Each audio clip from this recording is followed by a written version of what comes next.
To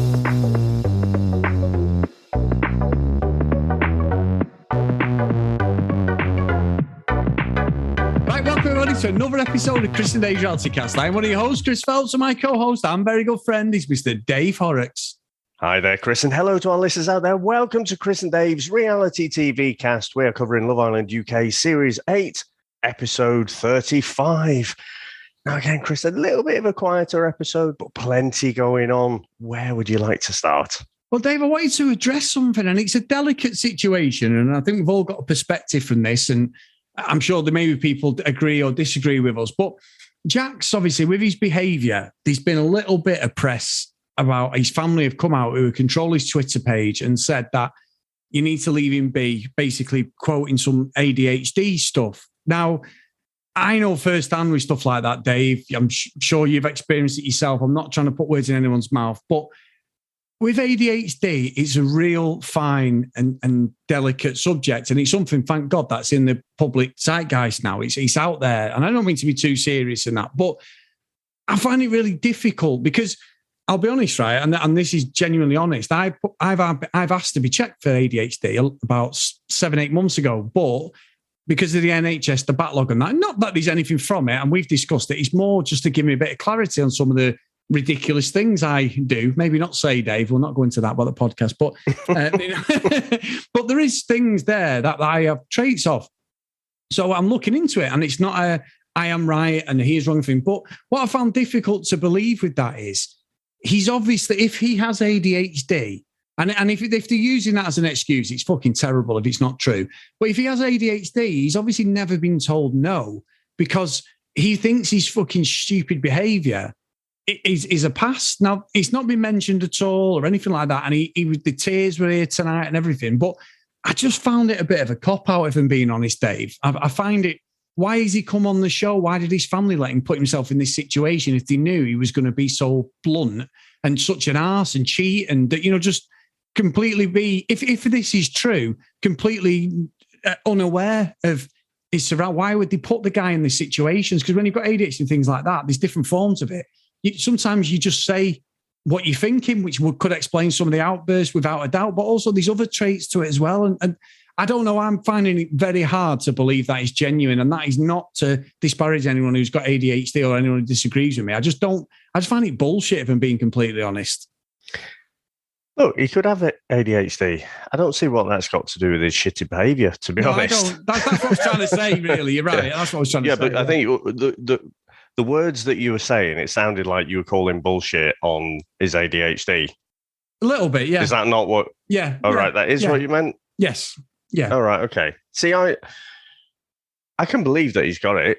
I haven't seen, so my kids have been tested for things like ADHD and stuff and, dyspraxia and all sorts. And it just, I'm not that comfortable with some of these tests that go on and how they almost pigeonholes people. And it's like, right, you're now in this box.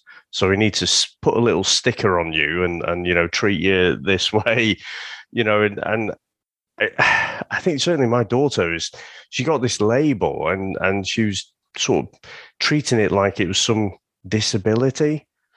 And I'm like, it's not. It's just, all of our brains are wired a little bit differently, and I'm sure if you tested everyone, I'm sure I would show up on some kind of spectrum somewhere. I am convinced of it.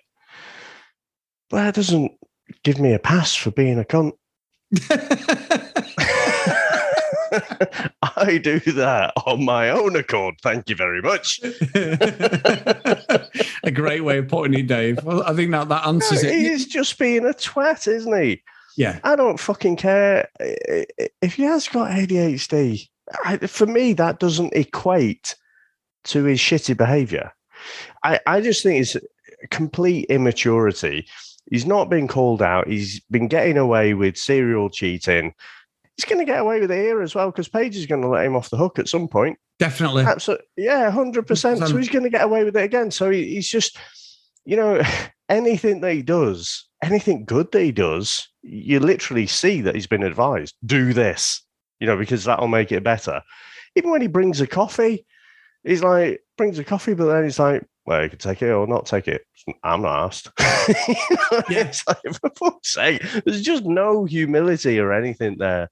And so he thinks when he does this shitty thing, all he has to do is, show a bit of emotion, pretend that he's really sorry about. Well, he doesn't even fucking pretend that he's really sorry about it. Just pretends that he really. Well, I think he probably on some level does really like her, but just don't treat it like shit. Then that's the lesson you should take from it. Yeah, and I agree with that, because it's that shit saying that's in a lot of these reality shows, and it came originally from, I think it was Geordie Shore, which I watched from the start and watched loads of series, so I fell off and then got back on. But they say grafting all the time. I'm putting a graft in, and he said it straight away to the lads when he'd come back from when they come back from Casa Amor, and he was sat there and he's like, I'm going to do a bit of grafting, lads. That's not what you do. Yeah. Don't fucking cheat. That's the best thing to do, mate. Even if you're tempted, don't fucking cheat. And you won't be in this situation, you dick, would you? So I'm with you. Paige is going to take him back. It's took a fucking shit cup of tea, some fucking lipstick on the bed, and that's on it. A fucking on a napkin, bed. I know. or on a bog napkin. roll, whatever Wow. it was. I miss you. Great. Did you wake up with it all over the pajamas or something? It's fucking bullshit. And if How long did it take him to do that? I mean, at least fucking 30 seconds. And that fucking drip, Andrew. Let's go and do it now. Yeah, because you're a fucking cook, mate. Not a cock, a cook. He's an absolute dick, that lad. Like, you're taking advice from a fucking, an idiot, a fucking absolute muppet who 1 minute said he's going to give Tasha space and then goes and fucking sits with her all the time. Dave, unbelievable advice going on. And then Dammy, for some reason, he's the one giving Paige advice. Fuck a doodle do. All three of those are just in shit corner for me. So we've spoken about Jax for a bit now. Andrew, oh my God, he's so infuriating because Tasha is loving this right now. So she's got the opportunity to play the victim. They were up and down. They were never that settled all the way through. And now that we've had Tittygate, she can really sort of play up to it. And Andrew's like, yeah, I'm really sorry. And can we hug it out? I was like, honestly, Chris, I wanted to reach through the TV screen and just give him a bit of a slap and just come to your senses, man. Just give her some fucking space. So I after the public vote thing that I'm sure we'll get to a bit later, I don't know. You can quite often see how that messes with people's heads, and that might have an influence. But Andrew was just being really super annoying. I'd kind of gone past the whole amusement. And I don't go back generally and watch these shows, Chris, but the explanation of Andrew to Tasha about, great. Oh, yeah, I sucked a tail. I licked her tail, something, whatever. I must have watched that about 20 times. He's just crying. It's so brilliant. He's on TikTok. The whole thing's on TikTok. Oh, really? And the way he says it, he goes, yeah, whatever, but, such and such. But then he starts blaming everyone else. And I'm like, you've done it, son. You've got the udders out. You were fucking there, fucking nuzzling on her nipples. You've got no fucking excuse. It was unbelievable. And Dave, he's a fucking absolute drip. I'm telling you, I've said this, I haven't said it on this podcast, but there's a scene. I always say it, so I know you've heard it loads of times, and I need to drag it out. So it's a Monty Python scene. Bloke goes to the doctors with his missus. His missus, it's a 70s thing. His missus is a proper, 70s, I'm going to say fucking, it's not the right word, but, they did it as in the dolly bird type thing, Dave, as he used to call it. She's there. The doctor, what were you going to say if you ended up with dolly bird? No, I was going to say that anyway, but he takes her in the doctor and says, just stand out there, please, sir. I'll look after your missus. And then basically, as he's way with her, and she's loving it, he's loving it. And then the massive, is it the fist or something, used to come down and just punches him in the head as if to say, that's Andrew. Andrew would sit in a corner and let Tasha do whatever he wants as long as he could cuddle at the end, Dave, or nuzzle her. He's an absolute, I'm sure there's videos of that online you can watch, allegedly. But Dave, I'm telling you, he's a cook, mate, an absolute cook. He's a dick. And I have nothing. He's so fucking desperate.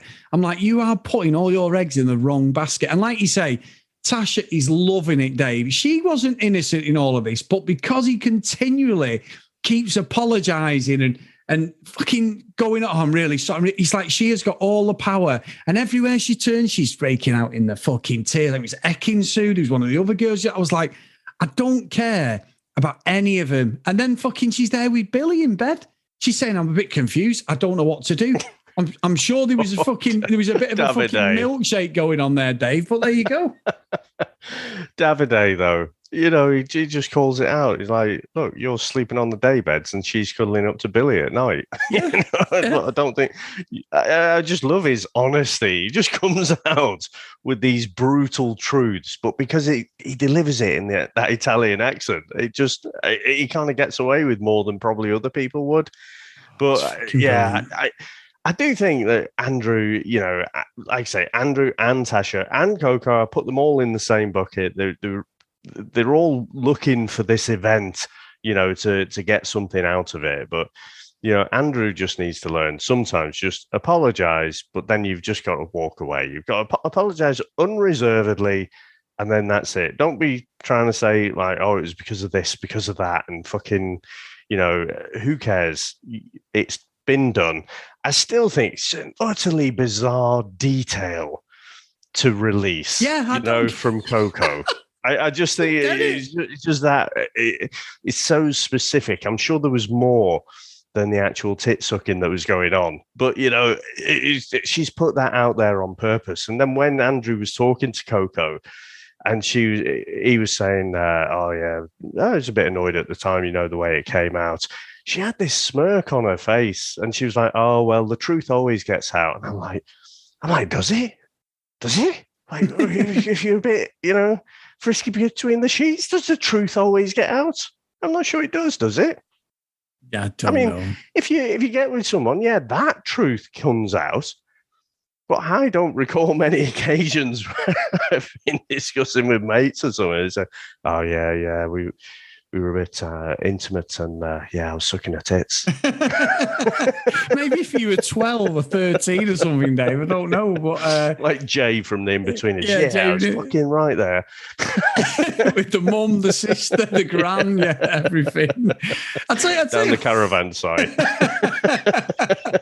Oh my God, I've got stories, Dave. But anyway, not for this podcast. But I'll tell you who have gone off a little bit tonight, Dave. Now, Dammy's been on the fucking shit heap anyway.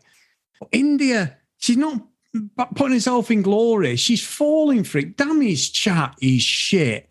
And he's going, well, you're the one. And she was a bit off at first. She's like, look, I'm not fucking buying what you're selling. And then she just completely went in. DG, she fucked off. And he was brilliant, Dave. He was class. He just fucking mugged me off. He'd give it have some self-respect for yourself. And she got a bit arsey, and I'm like, but he's right. Obviously, she did recouple with DG, but she didn't kiss him. She said, I had respect for you, but I wanted to explain everything. Dammy was just kissing Summer over and over again. But they're pretty much back together now. I know with the recoupling stuff, and we'll talk about that, it could potentially not happen. But I was like, he was being a sleazeball, Dammy. But India's just gone down a bit in my estimation because she's there having it again like Pages. And I'm just like, oh, for fuck's sake. I mean, it's brilliant for us watching because we've got nothing to fucking talk about otherwise. But I'm just like, come on, India, come on, Paige. Don't let them do this to you.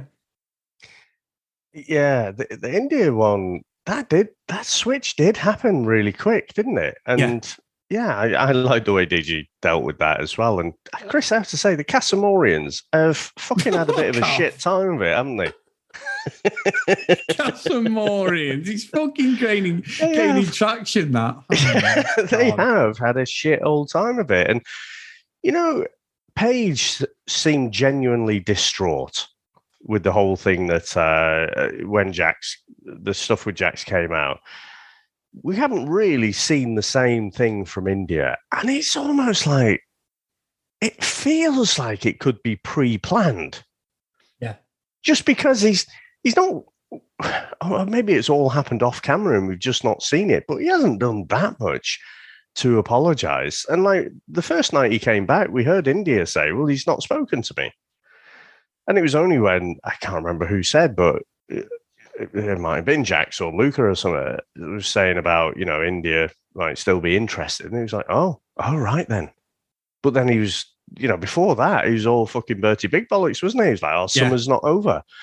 So I don't know. It's weird. And I tell you what, Chris, out of all of this, the weird little relationship that seems to be blossoming is actually Demi and Paige. I know. I've been keeping an eye on that, and it's a friend stage, but yeah, interesting. It's weird about how, like, Paige can be all full of tears at what Jack's done. She can't believe it. And then when Demi talks about the stuff that he's done, it's funny.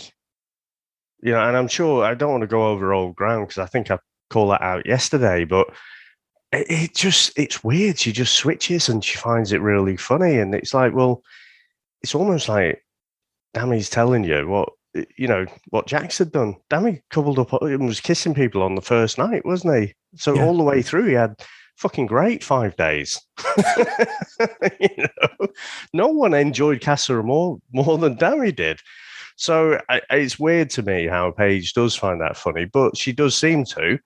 And I kind of feel like if we were seeing these conversations or similar conversations between them two in the first couple of weeks, I think they'd be a couple, and I think we'd be rooting for them. Yeah, because she did cuddle him at one point in the room. I know they're all friends in that day, but she did cuddle him. And I thought that it was sort of like a split second thing as they're all, they're all getting ready for the evenings, like get together and everything. And I was like, there's something there, but Dave, he's advice is shit. He is snaking her a little bit because he's sort of still sticking up for Jackson, he boy code. And I'm like, She doesn't because I think his advice is good, but I do think his advice has an agenda. Yes, that's what I mean. Yeah. 100%. It's just off for me. But why would she take advice from him after what he's done to one of her friends? Unless she's not a fan of India, I don't know. She was even laughing when he said I copped off with who was he with?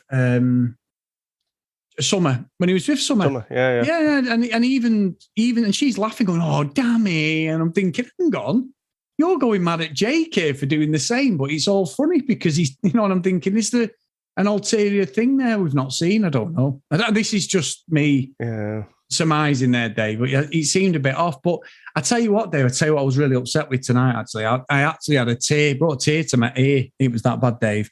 And it's an ear, a tear to my ear, Dave, because she is fucking drones on so much. Danica and Josh are no more. I was so upset. And then she even tried and say, "Oh, hang on a minute. He's like a friend." And I'm like, Danica, he doesn't like you. He's got you to get him into the villa. He's brought you in. She even tried to backtrack and was a bit desperate on it. And I'm like, Danica, don't. It's over. Stop interviewing and interrogating people. You'd have a chance, but she doesn't. I just don't get it. She's a pretty girl, Dave. She's really pretty. And it's like, she just needs to chill out and relax. And that'll come with age, I suppose. But she's so intense, isn't she? And matter of fact. And when they were saying, the other people were saying to her, you need to go and have a chat and blah, blah, blah. She went, better go and have a chat then. I'm thinking, well, you're not chatting to him now. He's the guy you're with. I don't know whether she understands the idea of Love Island, Dave, but it's certainly not working for her. It is weird because when I see these conversations, like normally, on the other side, so when Billy was saying to Paige and he was like, "Can you guess my birthday?" And she says some random fucking day. And it's like, "Oh, yeah. Oh, I can't believe it. Oh, how did you do that? Oh, you must be psychic or something." And I'm like, fucking hell. But kind of, you expect something on that scale with Love Island, don't you? You expect a bit of flirty banter, you expect a bit of bullshit, in terms of like just being in that flirt mode. Whereas she doesn't have a flirt mode, I don't think. And I was watching these conversations and I was thinking like, I think I'd appreciate working with Danica because of the way she communicates. It's like she's communicating in work. It's like she's working for HR. And she's telling you all the reasons why you're not getting your bonus this year or something.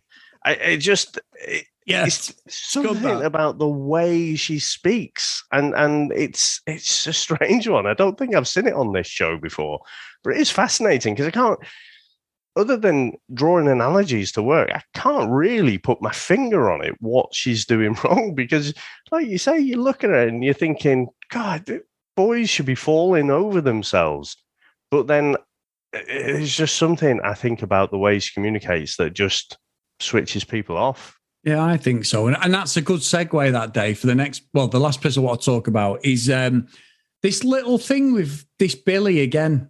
You know, he's keeping his options open with Gemma. I'm loving it because it's absolutely riling Luca up. But I think that there is a reason why Gemma's not really assured Luca. There's a reason she's right. She's allowed to talk to whoever she wants. It doesn't mean that she wants to jump all over him or vice versa.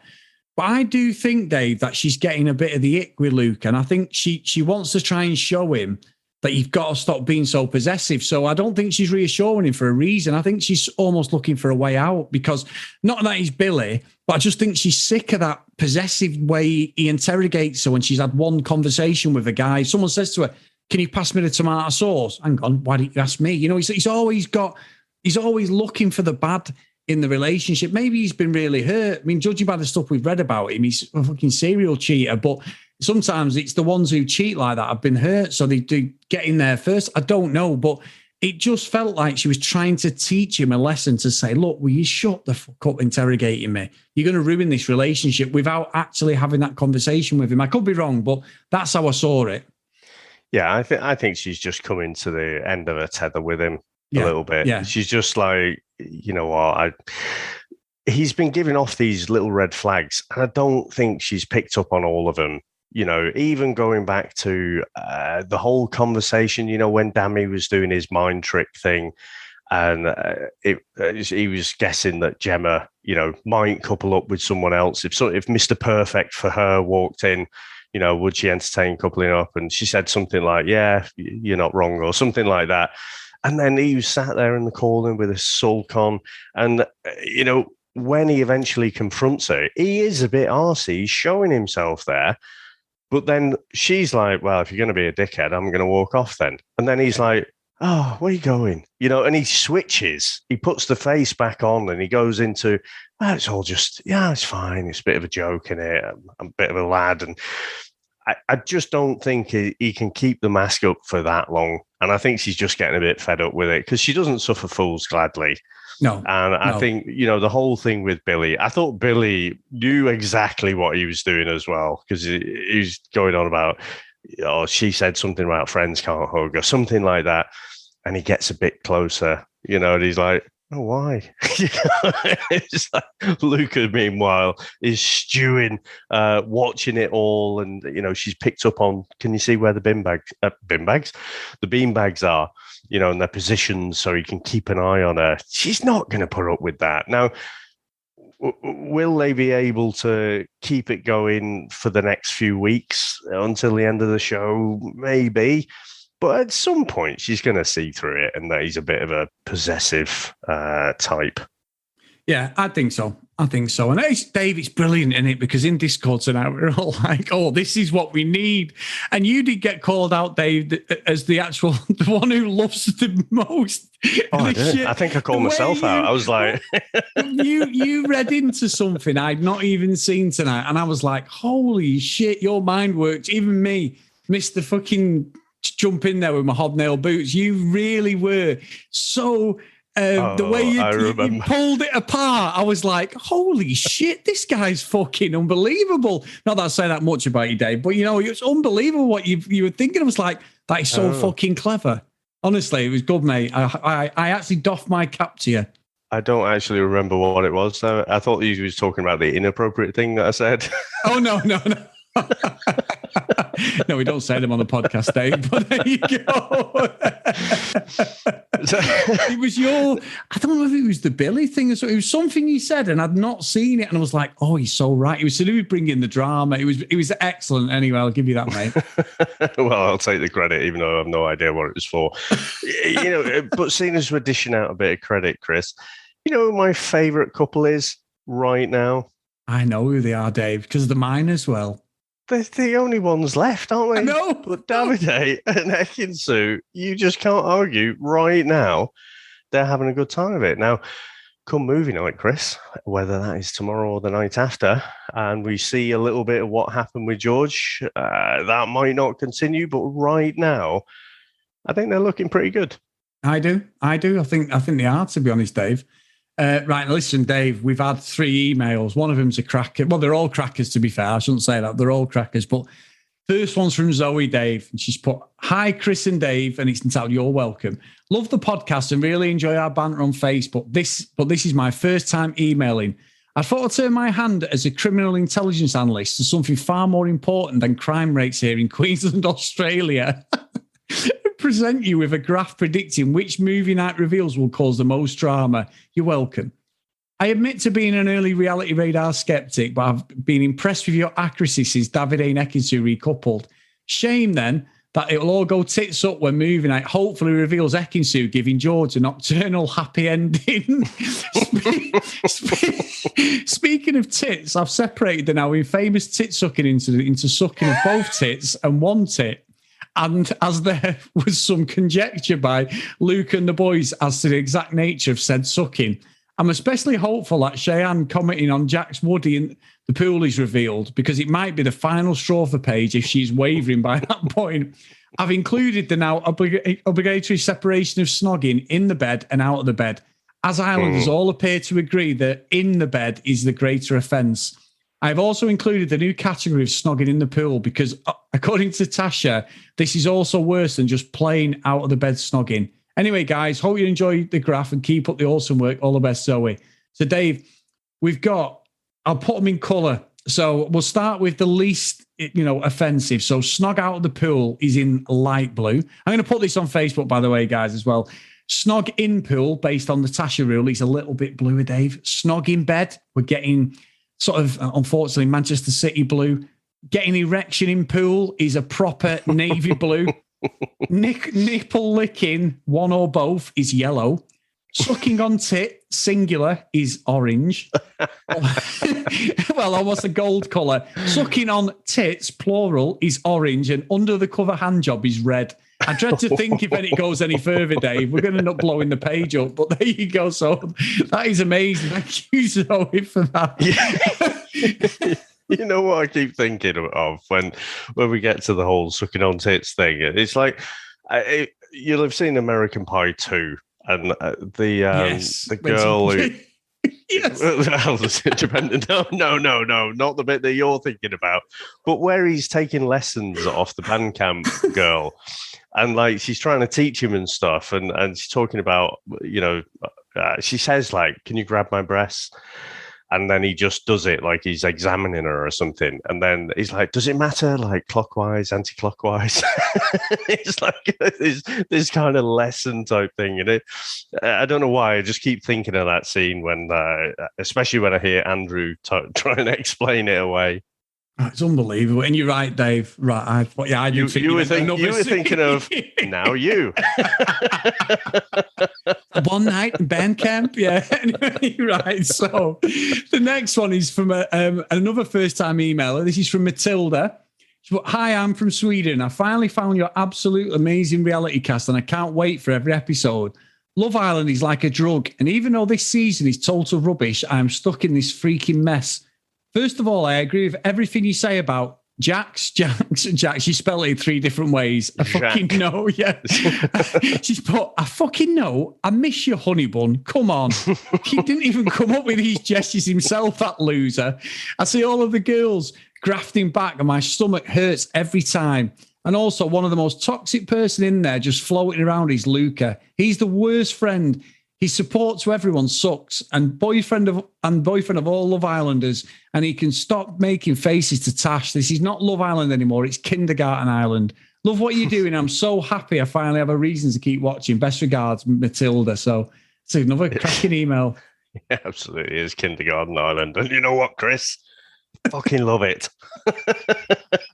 Well, we've got one here from Mika again. He says, hi, guys. What the hell is going on with Love Island? How come each and every couple is about to get back together? Why even bother with Casa Amor? And I agree with that.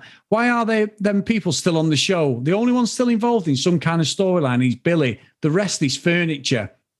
A new rule for the next season. Every Casa Amor person is thrown out if they only got with the people for the ticket to the main villa. Well, that usually happens every series. I think that's what Josh has just done. It looks to me like some clever management company must have done the rounds on Insta and sold the Liam formula of winning. To every little prick for Love Island. Couple of pearly for some. Every likely pick. Likely pick. Oh, little pick. I was just getting away with it. I was thinking of fucking Jax. Freudian slip. Yeah, I was thinking of Jax and everything. Sorry about that. For every likely pick for Love Island, couple of pearly for some heartbreak and romance. Have your partner stolen and win them back. Test yourself, a.k.a. cheating, Casa Amor for more heartbreak. Win your partner back again after some groveling. Oh, so romantic, and win the show and the best exposure you can have. And that's exactly what I think they're going for. Anyway, we didn't talk about this, Dave, so you should put this in the next bit. Opposed to most people, I wasn't thrilled to have Adam Collard back in, as if we needed even more toxic masculinity. Yes, the other boys will get a bit of a reality check, but is anyone in production considering the women to be more than side pieces? Yes, Adam is probably a gift to the women, just like Davide. The only positive thing that comes to mind is that Adam might steal Gemma from Luca and we'll get rid of that bunny boiler soon after. I didn't say that. If Gemma can handle a fucker like Jax for 8 months when she was only 16, 17, she should surely handle an uber cock like Adam for a few weeks. Or he'll pick Paige, who will have her heart broken again unless she only feigned interest to get back at Honey Bun Jax. I don't want him to meddle with Ekin-Su and Davide, though. They're the only couple left that is fun to watch. Good old Davide has turned out to be super likeable, despite the ego and everything. Proper Italian lad, a bit full of himself, but charming as fuck. Looking forward to the podcast tonight's episode, and let's hope we get rid of some of the extras, Micah. So, cracker Dave. That thing with Luke is fucking brilliant. So we have got a couple more. We've got a couple from Tom and Daniel. We have indeed. Daniel's, Dave. We've got that many. I apologise. Daniel's is a quick one. It says, quick question for you for the pod. Is Danica the most pointless contestant of all time? I think we've answered that one. There's been bad ones before, but not ones that have had so much airtime. Girls has zero chat. Cheers, Dan. So, yeah, I think we've said that one a few times, Dave. Yeah. Absolutely a few times. So Tom's one says, yes, it's Coco's fault. Hi, guys. I'm just going to get straight to the point and ask, what the fuck are the housemates thinking when they say to the newbies, I don't have a problem with you. It's not your fault. Everything is their fault. The latest one is Tasha saying it to the reality TV girl, Coco. Of course it's her fault. She gave up her role in Maths UK to play the part of a relationship landmine in Love Island. Her only intention was to go in and break up a couple. Andrew's not innocent, but he was the weakest link and he's very easily influenced. The girls knew a couple of Prosecco's and he's anyone's. And don't get me started on why anyone's going to Dammy for advice, let alone Paige. All in all, a glorious mess that's only going to get messier. Look forward to seeing the vote results on Sunday. So a great email, that, Tom. Thank you, mate. And it's true. That's very true that day. Because I thought even like tonight's episode when Coco was saying to Andrew, oh, I had to say it. And it didn't make sense. It was purely, she did the right thing. She was a woman scorned. He was a dickhead. Why shouldn't she drop him in it, Dave? She has no horse in that race. So I totally get it. And otherwise, we wouldn't have had the glorious tick gate at the end of the day, would we? So it is a weird one, isn't it, for the Casamorians, Chris? They've got a limited amount of time. And it's going to be very rare that you just, you meet someone under cameras. So, these aren't the OGs who've had, the first couple of weeks to get used to the fact that there's all the cameras there and stuff. These guys come in and then they've been watching the show. So they're meeting them in these mini celebrities, if you like, in real life. They're trying to create a connection. But whether they do or whether they don't, they want it. They know what the career after looks like now. So, they have to kind of force that connection. So I don't know if certainly I haven't seen a previous season where there's been so many misses. Like, it's just, they're all just cast aside and it's all the OG couples now. Yeah. It's weird. And there is a separation in the villa, Dave, because none of the Casa are more. Or as Sam, I tried to tell Sam about it, and she was going, Sam went, don't you mean the Casa morons? And I was like, well, yeah, that probably would have been that's better. Good as well, to be fair. Pretty good. So I'm going to call them the Casa Morians morons, Dave, just to be awkward. No, Casa Morians is good because I've seen loads of people say that, Dave, so I'll give you that one. But I think the guys, they're not talking to the other guys. I've not seen one conversation with DJ or anything. I know Billy's there, but Billy doesn't seem to talk to Luca or any other guys, even though he's flirting around the girls. I know obviously editing takes a part in that, but when the girls are doing the balcony bollocks, the debrief every morning, none of the cast, because she even said it, Tasha, she went, that girl, and Coco, he pans to Coco in bed, doesn't it? So they must feel awkward if they're not going up there, because usually everybody embraces everybody who comes in, don't they? You know what I mean? So it does take a little bit of time. I think it takes a while, more than a couple of weeks, usually, for them to properly, have everyone integrated. There's always these cliques. Oh, yeah. I mean, they've been in there for 6 weeks, haven't they now? Yeah. So they're going to have the favourites and that. But I'm sure people have been a bit more hospitable than what they are. There's only Coco who Tasha should have a problem with. The other girls have done her no harm.